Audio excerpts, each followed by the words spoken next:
अस्सलाम वालेकुम नाज़रीन, अपने हफ्तावार प्रोग्राम पाकिस्तान अफेयर्स के साथ मैं राजा आतिफ जुल्फ़िकार आपकी खिदमत में हाजिर हूँ। आज हमारे साथ मौजूद हैं जियो न्यूज़ के सीनियर कॉरेस्पॉन्डेंट एजाज सैयद। और मुल्क के अंदर बहुत इस वक्त खबरें चल रही हैं, तो एजाज सैयद से पूछते हैं कि उन खबरों के हवाले से इनकी क्या राय है। अस्सलाम वालेकुम शाह जी, वेलकम शो में हमारे। राज साहब बहुत मेहरबानी, बहुत मोहब्बत आपकी बुलाते हैं, बड़ी मेहरबानी। शाह जी, बड़ी खबरें चल रही हैं। अब तो जूं जूं दिन गुजरते जा रहे हैं और इलेक्शन का टाइम करीब आता जा रहा है, तब तब सियासी हिदत भी बढ़नी शुरू हो गई है। बिलावल से बड़े गुस्से में नजर आ रहे हैं जी, इसकी क्या वजह है? राज साहब, सियासी एक्टिविटी तो आप देखें, जो जो इलेक्शन आएगा तो सियासी एक्टिविटी अरूज पे होगी। मेरे ख्याल में जो इक्का एक एक करके जो पाकिस्तान तरीके इंसाफ के लोग हैं, जो रूपोश थे, वो आप देख लें कि वो सामने उनको लाया जा रहा है और फिर वो शामिल हो रहे हैं बिलखसूस इस्तेहकाम पाकिस्तान पार्टी आईपीपी में। तो अब लग ये रहा है कि इस्टेब्लिशमेंट का नया प्रोजेक्ट आईपीपी है, जिसमें तमाम लोगों को शामिल किया जा रहा है। मेरे ख्याल में कोई ये अच्छी एग्जाम्पल नहीं पेश हो रही। हाँ, लेकिन अब इसमें कोई शक भी नहीं रहा कि वो आईपीपी को फेवर दी जा रही है। लेकिन अगर बंदे तो शामिल कराए जा रहे हैं आईपीपी में, लेकिन गुस्सा सारा नवाज शरीफ पे निकाला जा रहा है, इसकी क्या वजह? देखिए, मेरा नहीं ख्याल कि कोई नवाज शरीफ पे एक पॉलिटिकल क्रिटिसिज्म जो है वो किया जाता है। बाकी लोगों को इस बात की भी तो जेलसी है कि अपेरेंटली ऐसा लग रहा है कि Nawaz Sharif is making his way to the power corridors. तो ये एक जेलसी भी तो होती है। लेकिन अभी हालांकि देखें ना, इस्तेकाम में पाकिस्तान तो बिल्कुल नजर आ रहा है कि उनको सपोर्ट की जा रही है। मुस्लिम लीग नून में इस तरह कोई बंदे ला ला के गुमशुदा शामिल नहीं करवाए जा रहे। लेकिन फिर भी ये बात है, चले खैर इससे आगे बढ़ते हैं। आज वो अली नवाज अवान साहब जो कुछ दिन पहले वो सुना है किसी ने तहवील में ले लिए थे, वो भी इस्तेकाम में पाकिस्तान पार्टी में शामिल हो गए हैं। तो क्या वो इतनी कैपेसिटी रखते हैं कि आईपीपी के टिकट पर इस्लामाबाद से इलेक्शन जीत सके? मेरा नहीं ख्याल कि ये जो आईपीपी है इसमें कोई भी इतना तगड़ा कैंडिडेट है कि वो अपने इलेक्शन को जीत सकेगा। एक नहीं तो दो सीटें हैं जो निकल सकती हैं, और वो भी कोई बड़ी आसानी से नहीं निकलेंगी। मेरा नहीं ख्याल कि ये आईपीपी वाले कोई इतने पॉपुलर हैं। ये इन तमाम को जो लोग हैं वो इमरान खान के गद्दार और पीटीआई के गद्दार की हैसियत से देखते हैं, और इन्हें एस्टैब्लिशमेंट की एक शैडो समझा जाता है। मेरा नहीं ख्याल कि ये कोई इतनी पॉपुलैरिटी गेन कर रहे हैं ग्राउंड के ऊपर। ठीक है, ये ज्यादातर वो लोग हैं जिनके पास पैसे बड़े हैं और इमरान खान को फाइनेंस करते रहे, और अब इन्होंने अपनी दुकान खोल ली है। तो मेरा नहीं ख्याल कि कोई पब्लिक कोई इम्प्रेस हो रही है इन लोगों से।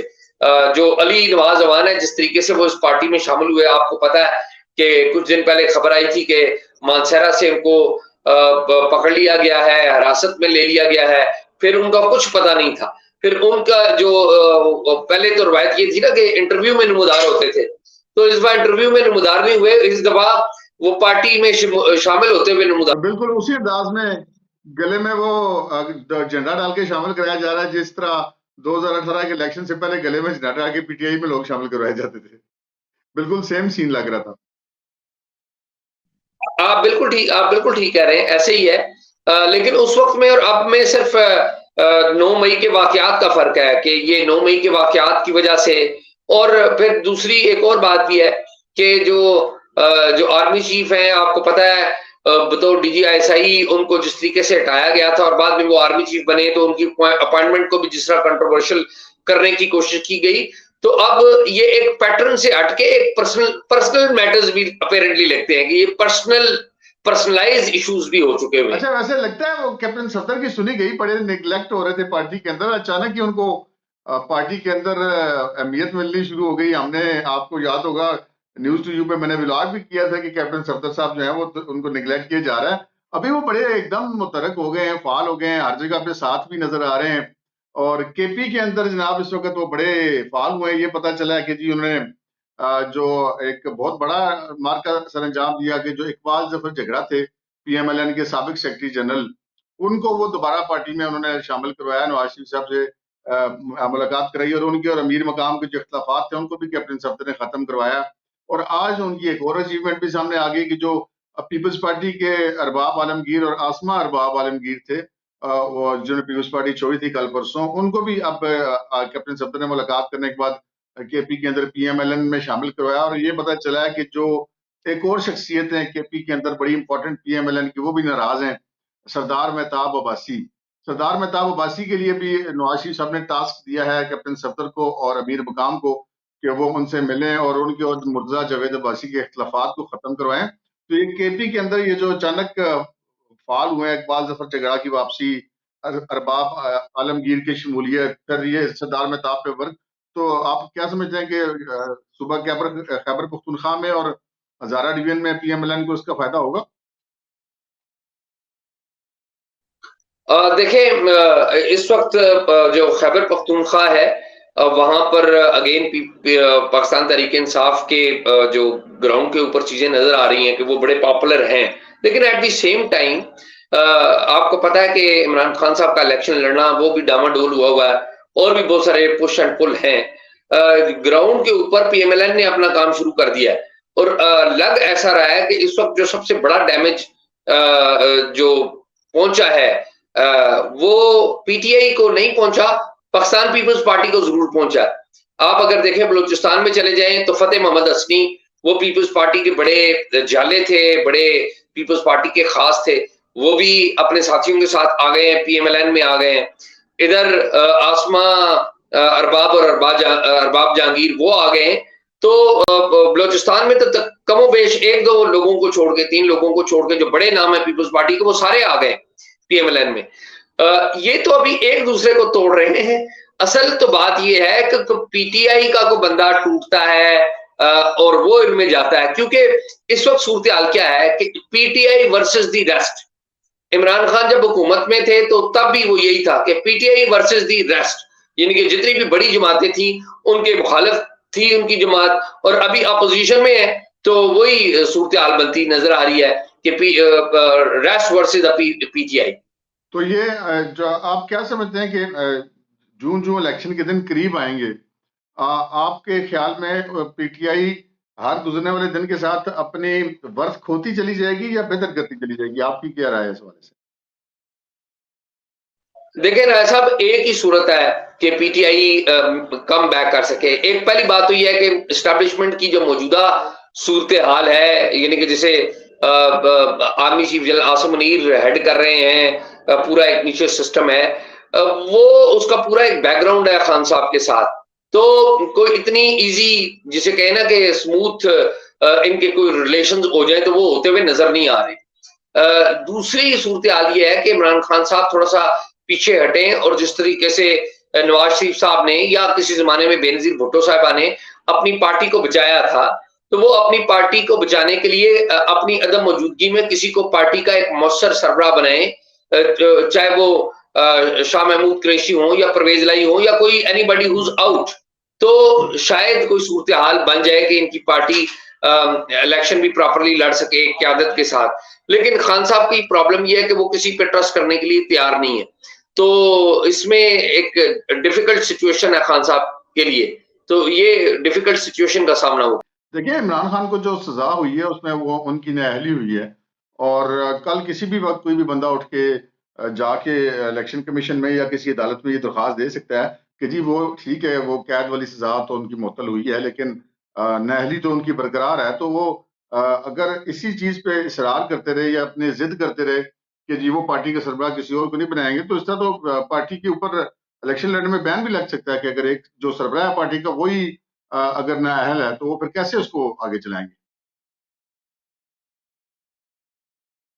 देखें, नाअहली इमरान खान साहब की नाअहली तो आपको पता है पहले इलेक्शन कमीशन ऑफ पाकिस्तान में हो चुकी हुई है, आपको याद होगा। बाकी अब तो यानी कि बस ऑप्टिक्स ही नजर आ रहे हैं। ये बात तो यानी कि रोज़े रोशन की तरह यहाँ है, क्लियर है कि खान साहब जेल में ही रहेंगे। बाकी रह गया नवाज शरीफ साहब का मामला, उनकी नाअहली का। वो आपको पता है 22 तारीख को गालबन उनकी 21 को गालबन कल समात है नवाज शरीफ साहब की। जी 21 नवंबर को उनकी समात है, एवन फील्ड में और दूसरे केस में। तो एक केस में उनका प्रॉब्लम है, दूसरा केस तो उनका इजीली क्लियर हो जाएगा। तो लेट्स सी कि लेकिन होता जो क्या है। दूसरा केस है शायद उसमें एक ऑप्शन और भी है जिसके ऊपर हम अमूमन बात नहीं की जा रही।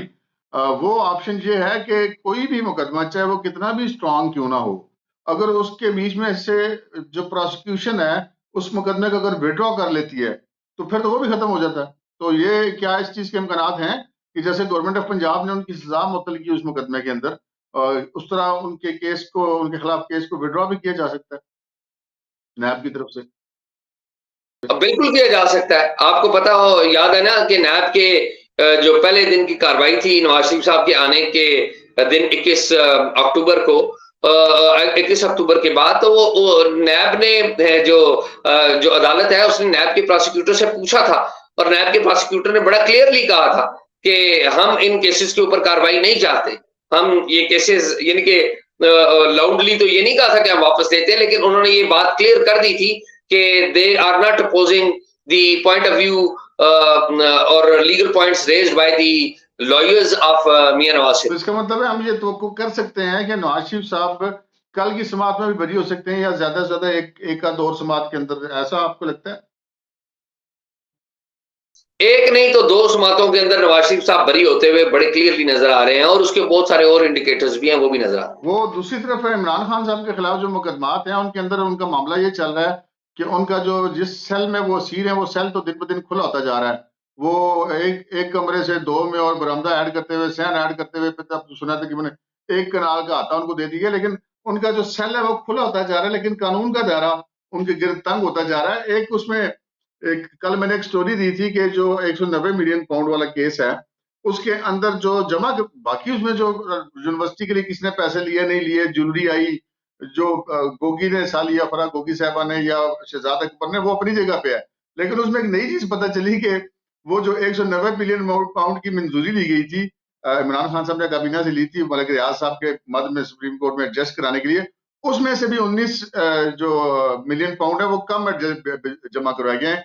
171 मिलियन पाउंड जमा करवाए गए 190 के बजाय। और आज भी नैब की टीम वहां पर मौजूद रही है, कुछ 7 घंटे इमरान खान साहब से वहां पे तफ्तीश की गई है, और वो उनसे यही कहते हैं कि जी ये बताएं ये पैसे किधर गए। तो इमरान खान ने कहा कि ये पैसे जो है वो आई इतने थे।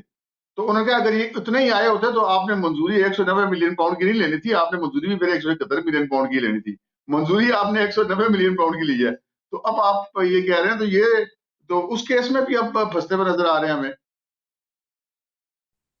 जी, उस केस में पहले भी फंसे हुए हैं, तो ये तो कंपाउंड हो गया ना। अगर ये जो बात आप बता रहे हैं तो फिर डबल जेपॉर्डी डबल हो गया मामला, तो वो प्रॉब्लम है। और ये मुझे दोबारा बताएं डिफरेंस कितने का आ रहा है? 19 मिलियन पाउंड का, 19 million pound, 19 million pound, 1 crore 90 lakh pound. Cipher वाले केस के अंदर भी ऑर्डर आ चुके हैं इस्लामाबाद हाईकोर्ट के कि 4 हफ्ते के अंदर फैसला करें, और उन्होंने शाह महमूद कुरैशी को भी शरीक मुलजिम के बजाय चीफ जस्टिस साहब ने अपने फैसले में इमरान खान के साथ बराबर को मुलजिम करार दे दिया है। तो आपको क्या लगता है ये अगले 1 डेढ़ महीने में तो ये दोनों फैसले भी होते हुए नजर आ रहे हैं, साइफर केस वाला भी, और जो लगता है कि जितनी स्पीड अप हो गया वो 190 मिलियन पाउंड वाला केस भी, तो ये क्या इलेक्शन से पहले पहले निपट जाएंगे दोनों मामला? ये देखें राय साहब, ये बात बड़ी क्लियर है कि इलेक्शन से पहले पहले खान साहब को एक आध सजा हो जानी है, और मोस्ट प्रोबेबली जिस तरीके से वो चल रहा है साइफर केस में उनको सजा होगी। और आप देख लीजिएगा जनवरी के ज्यादा से ज्यादा मिड में या शुरू के दिनों में खान साहब को सजा हो जाएगी। बहुत बहुत शुक्रिया शाह जी। बड़ी तकरीबन हमने आज तो आपसे हमने तकरीबन सारी पहलुओं पर रोशनी डलवा ली है, अदालतों से लेकर और सियासी मुहिम तक और पार्टियों की तब्दीली से लेकर और लोटा के रसी तक सारी चीजों पे बात कर ली। बहुत बहुत शुक्रिया आपका। नाज़रीन, आपने मेरी और एजाज सैयद की गुफ्तगू सुनी, और जो चीजें भी आपको इस यहाँ के इससे को मुतल्लिका कोई भी चीज आपको लगती है कि जो आपको इल्म में होनी चाहिए, वो आप हमसे कमेंट्स में पूछ सकते हैं। अब तक के लिए इतना ही। मुझे और एजाज सैयद को इजाजत दीजिए। अल्लाह हाफिज।